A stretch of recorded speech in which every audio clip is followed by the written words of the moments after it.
The scent of fresh roses filled the air as I carefully arranged the final touches for my bridal shower. Laughter and soft chatter echoed through the room, blending with the clinking of champagne glasses.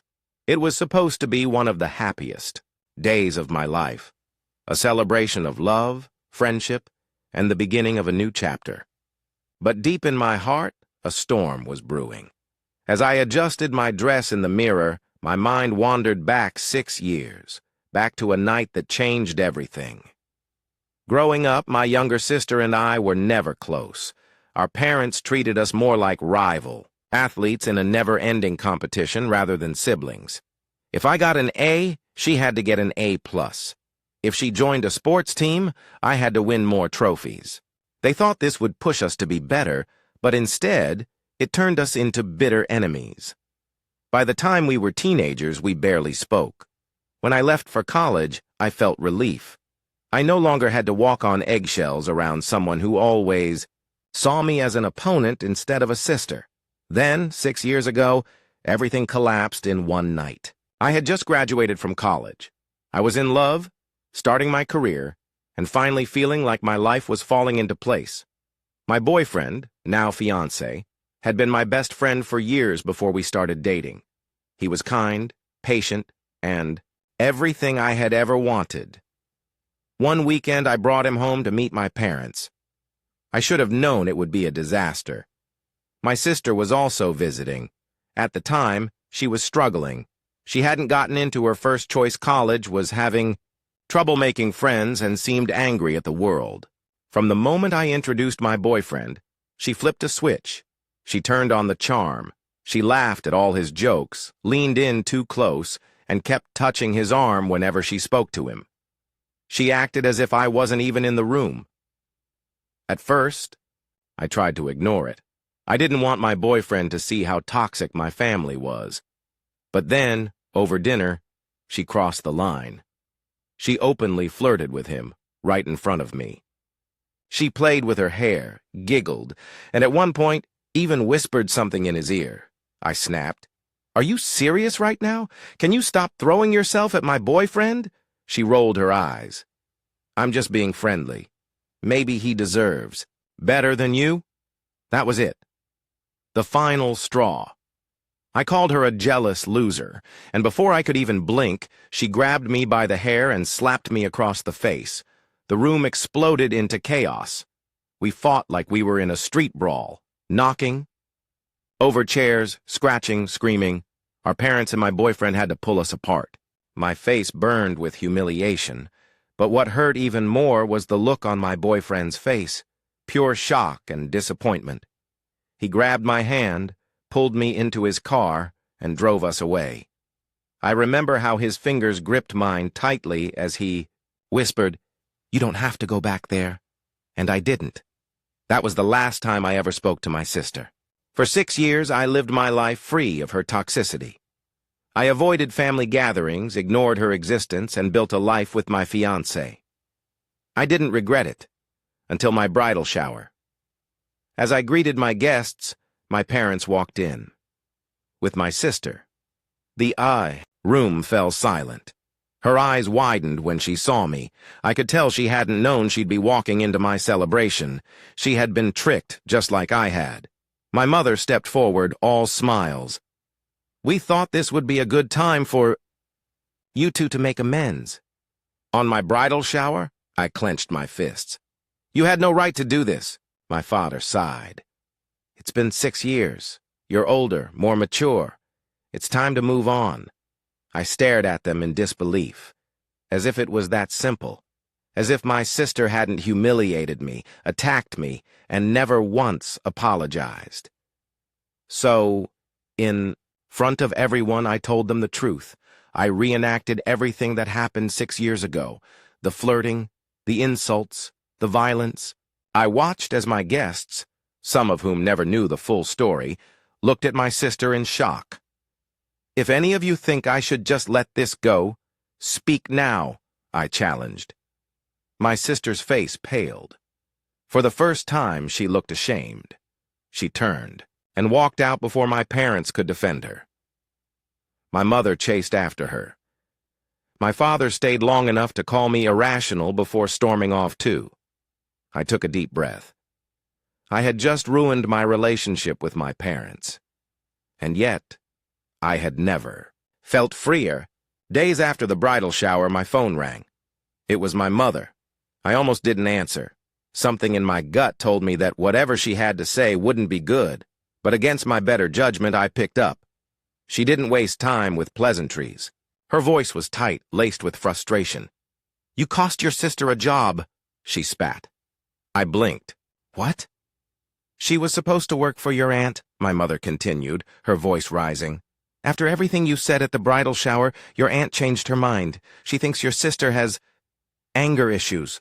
Now she's unemployed." "Are you happy?" I scoffed. "So now it's my fault?" "She's changed," my mother insisted. "You should have given her a chance instead of embarrassing her in front of the whole family." I let out a bitter laugh. "Oh, you mean the way she embarrassed me? The way she humiliated me? Flirted with my boyfriend and then attacked me? That's what you want me to let go?" My mother sighed, exasperated. "That was 6 years ago. People grow, people change. But you're holding on to the past, like some petty child. Do you even care that she's struggling?" "She's struggling?" I repeated, incredulous. "Where was that concern when I was struggling after she physically attacked me? Where was your sympathy when I was crying? In my fiancé's arms after she tried to take him from me? You didn't care then. But now that she's suffering, suddenly I'm the villain." Silence. I could practically hear her grinding her teeth. "You're being cruel," she finally said. "No," I said, my voice firm. "I'm setting boundaries. You just don't like them."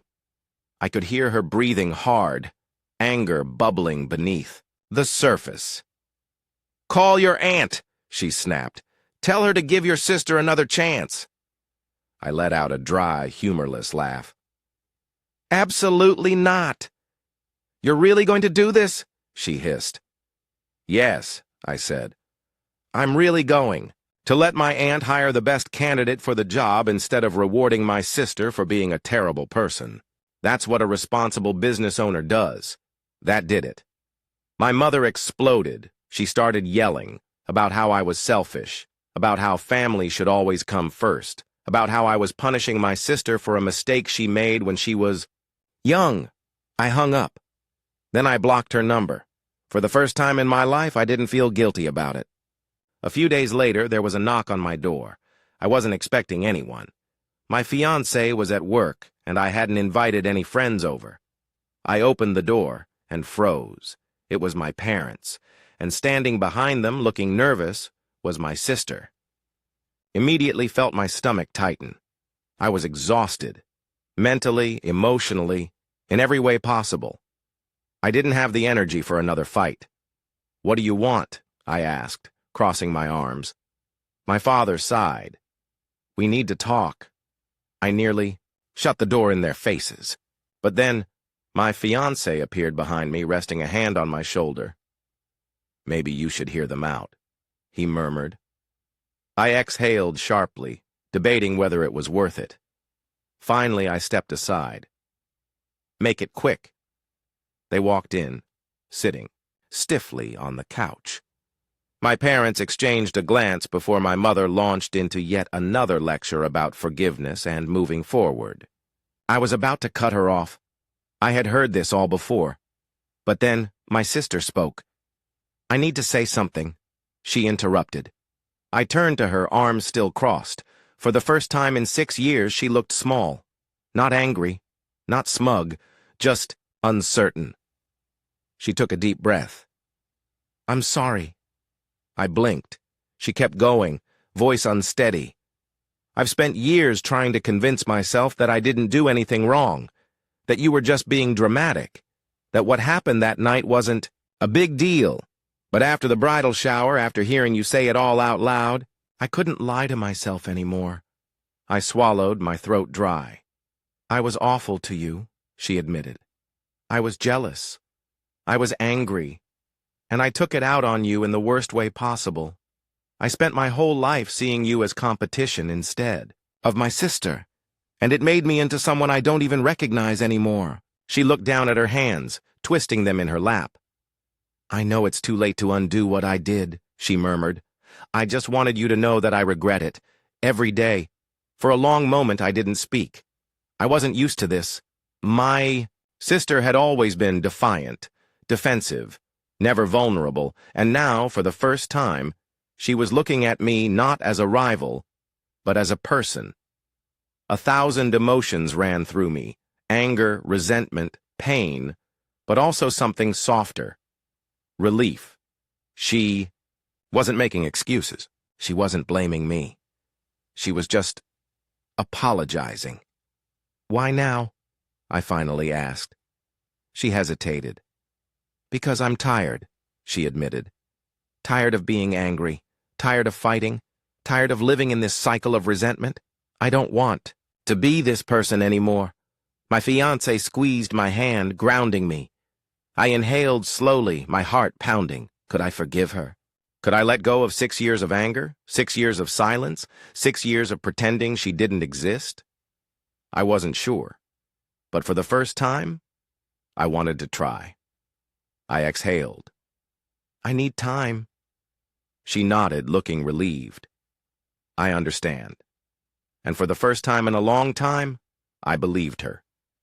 A few days later, I did something I never thought I would. I unblocked her number, and then I sent a message. If you want, you can come to my wedding, she responded almost immediately. I'd love to. On my wedding day, my parents were nowhere to be seen. They had sent me an email saying they were tired of being blamed and wanted to live their own lives. Fine. But my sister? She was there. She sat in the second row, smiling through tears as I walked down the aisle. For years, I had held on to my anger like a shield, convinced that forgiving her would mean I had lost. But as I stood at the altar, looking into my husband's eyes, I realized something. Letting go didn't mean losing. It meant finally winning. And for the first time in years, I wasn't alone. And that I'm at last getting back on track with my sister. This is sufficient for me for the time being. But perhaps my parents will change their minds and apologize too. Us life has never been better, and my husband and I will soon be departing for our honeymoon. Thank you for watching. If you haven't subscribed yet, please do so. And hit the notification bell to stay updated with more shocking real-life stories happening around you